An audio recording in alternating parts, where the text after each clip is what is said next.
To support this podcast, go to positivesarcasm.com/donate. Any amount is appreciated. Once again, positivesarcasm.com/donate. Thank you and enjoy the program.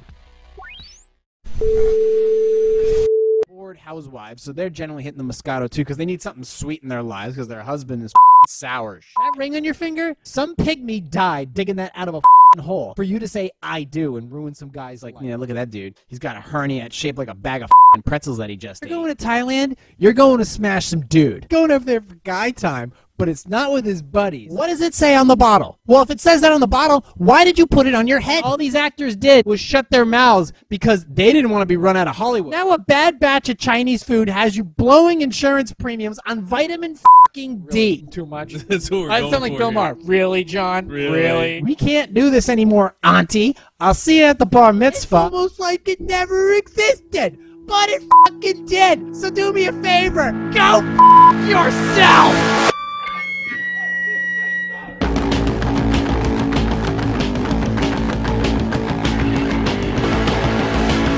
Hey, here, PositiveSarcasm.com, recorded here from the sandbox. Like, subscribe, share, donate. PositiveSarcasm.com/donate. Any amount's appreciated. Check out the Webull app. I get a ton of free stocks. If you guys sign up for that, and it's free for me and it's free for you, so go ahead and do so. PositiveSarcasm@outlook.com if you want to just reach me directly for anything else. Look, this is just the giving thanks episode. This is a quick episode, and then I'm pretty much out of here for this holiday session. So I just want to spend a few minutes to just say this, and this episode's going to be dropping on Wednesday. So I just wanted to say a few things, and then I'm going to sign off here and clean up shop, and then get ready for what I need to go do. This has been, without a doubt, the most incredible year that has ever existed in my life. The most challenging, the most exhilarating, the worst moments of my life, the greatest moments of my life. Massive failures, incredible unspeakable achievements. And just to, like, if you guys had just joined the channel, you know, first of all, this channel, it can be an aggressive channel. So if you guys, if you're wondering about my jokes, look, they're just jokes, whatever it is. Whether I'm talking about, you know, jabs at bored housewives, who I love, you know, women named Karen, which I know, Jew jokes, which I'm a part of. Look, it's just jokes. This channel's optional. You don't have to listen to it, but just understand, I'm just trying to help people. And look, I'm just trying to get my thoughts out there. There's nothing malicious behind what I'm trying to do here. I'm just, you know, just trying to make content that is true to my brain and explore new territory and just see what's out there. You know, do I hate bored housewives? No, of course not. I know a couple of them, and I love them dearly. Hell, if they were available, I would probably marry them, regardless of whether they were, you know, 10 years older than me. I wouldn't care. You know it when you see it. Anyways, here we go, rambling again, but still, truth. I mean, if you guys haven't been listening to this channel for very, very long, I'll just give you a brief rundown of what happened this year. I bought a $600,000 house with my girlfriend, and we all moved down to the seacoast, where my dream was to live out the rest of my life, only to discover just shortly after the purchase of the house, that my girlfriend was basically having sex with a convicted child rapist. You know, it's not convenient by any means, but it was what happened, and it forced me out of my home that I knew for maybe 10 minutes, and I had to flee to a town I'd never lived in.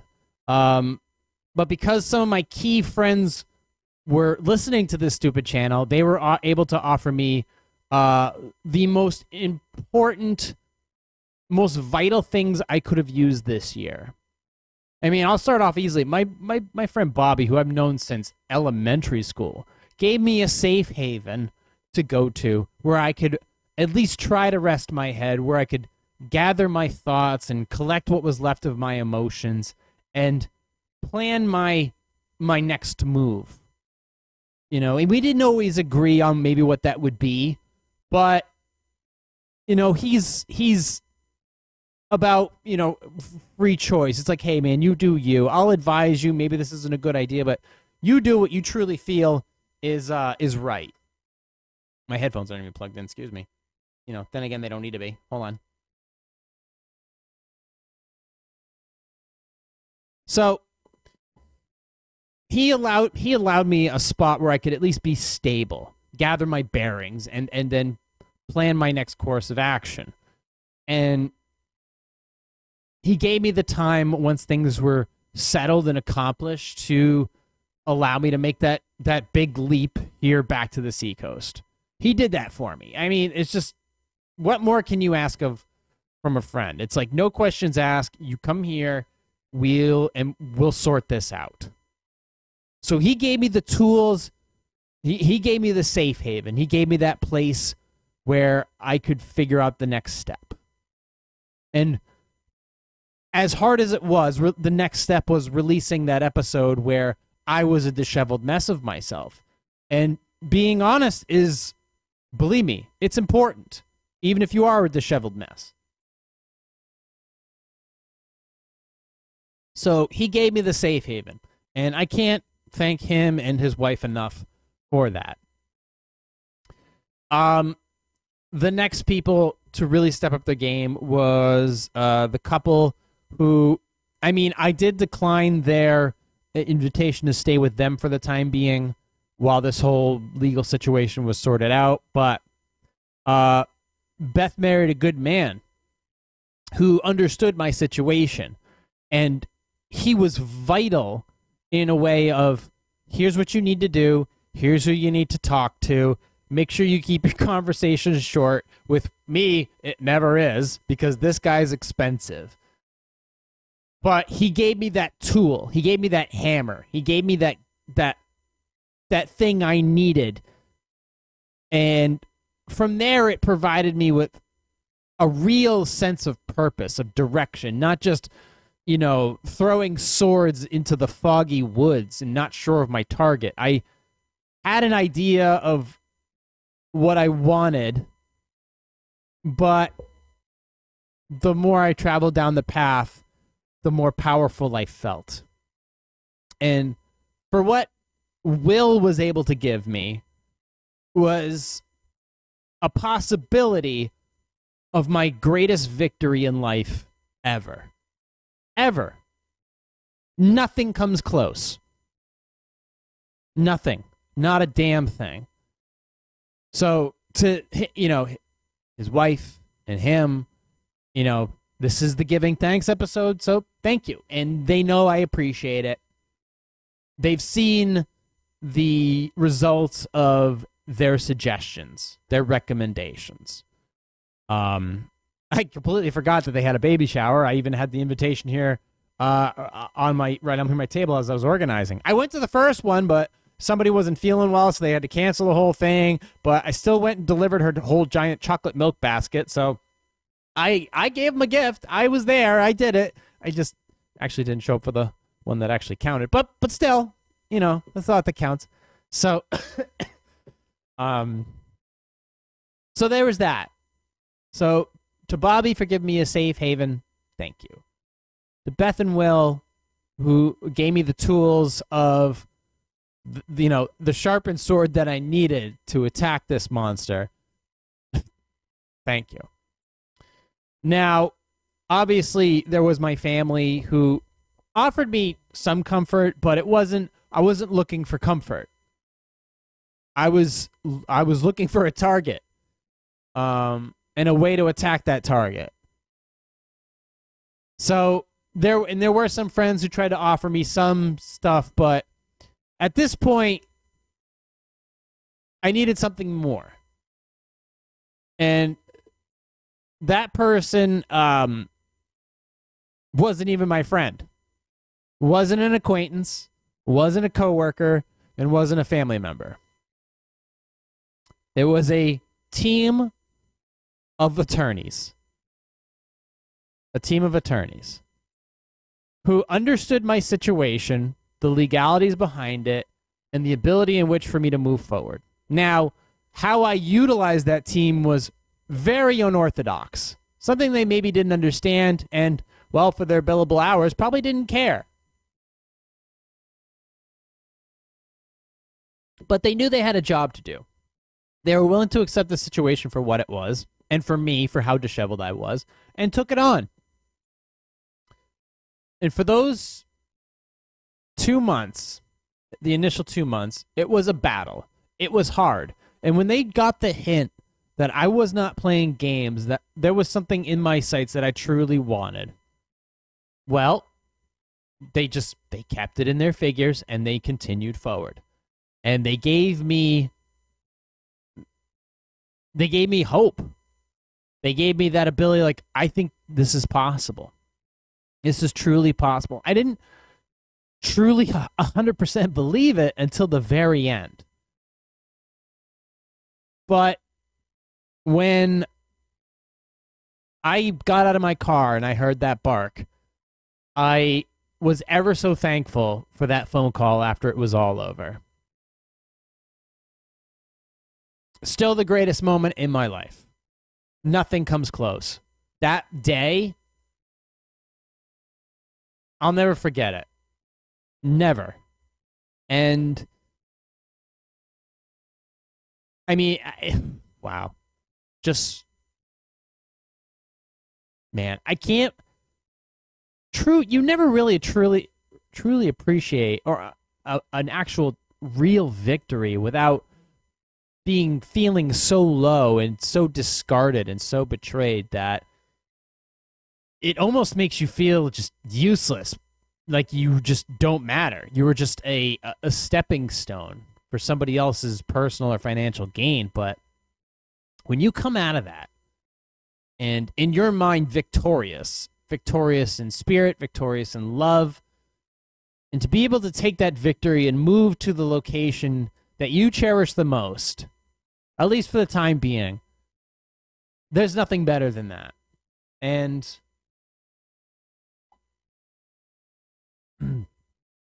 since I've been down here with Chase, even when I was up a little farther north, coming home to him every day was truly a blessing.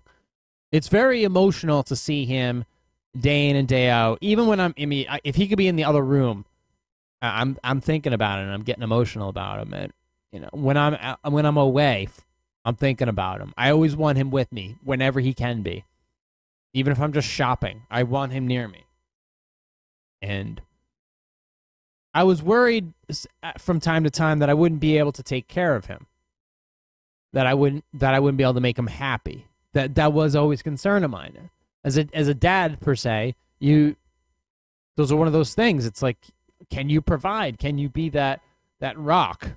And are they going to see that? And I really think I have. I really think I have. I don't see sadness in his eyes. I just see love and appreciation and excitement, and whenever we get to go do something. And it's just it's a glorious thing to have him in my life. And I'm forever I'm thankful that he trusted me, eventually did trust me, to be his best friend and to be his caretaker. And he's here. He's chilling. He's sleeping on the couch now. We just cut our first turkey for the year. One turkey out of 5. I got 4 more left to do. And I just gave him a few pieces, and he's truly happy now. He's chilling, right, buddy? Are you chilling?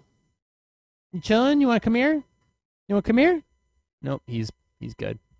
Well, yeah, I love him very much. I love you guys who have helped me out significantly this year to the points where when I needed that, believe me, without him being here, I wouldn't be the same person. I wouldn't. I just wouldn't. It wouldn't be the same. There's nothing as valuable. There's no amount of money. It just doesn't. It doesn't feel right at all without him here. And it just feels like anything's possible whenever I wake up and he's there. Whenever I come home and he's there. And whenever we go out and he's with me, I feel like I can do anything. And I so far, I've managed to accomplish a lot of miracles along the way. And now I'm down here and I wake up every morning and the ocean's right there. And, it's just a beautiful thing. Not just the victory in itself, but the value of it. Honorable mention, though, for somebody who did something very special for me and didn't have to, was the flag behind me. Something it's sometimes you just come up with concepts, you doodle things, you just draw stuff out in your head and you make pictures of them on, like, Adobe Photoshop or whatever. But this was like, this flag behind me, this big piece of wood, was one of the first concepts besides these stickers that I made, that it was a concept that actually came to life. Now, I wouldn't have been able to make it as a masterpiece as it is behind me, but Stephanie was. She did it in a very timely manner. She took it very seriously. She apparently had fun doing it. She loves that I love it, and I love her for making it. It's one of those things where, the icing on top of the cake after it's been an incredible year was something that I have the privilege to bless in my makeshift studio, per se. I'm proud to show this off every episode of the podcast, for every episode of the reactions, for every time I sit in this chair and get behind this microphone. I'm super privileged to have this thing behind me. And I'm forever thankful for her, for me, for knowing her as a person. I love her to pieces. And for her, wishing her the best and thanking her for making it. So there's that. There's an honorable mention to that. But as far as the rest of you out there, I hope you have. I'm sure some of you have had crazy year as well. My hats off to you. I cheers to you as far as whatever you've gone through and whatever you're trying to accomplish. That I hope better things are to come. I know things are still going to be crazy going forward. I don't know what's in store for us as humanity, as a civilization. I'm not sure. But I just wanted to say thank you to those who were most vital in my life, that did some of the greatest things ever possible. We'll go from there. And to those who weren't able to do as much as these others were, hey, you didn't know, or maybe you just weren't able to.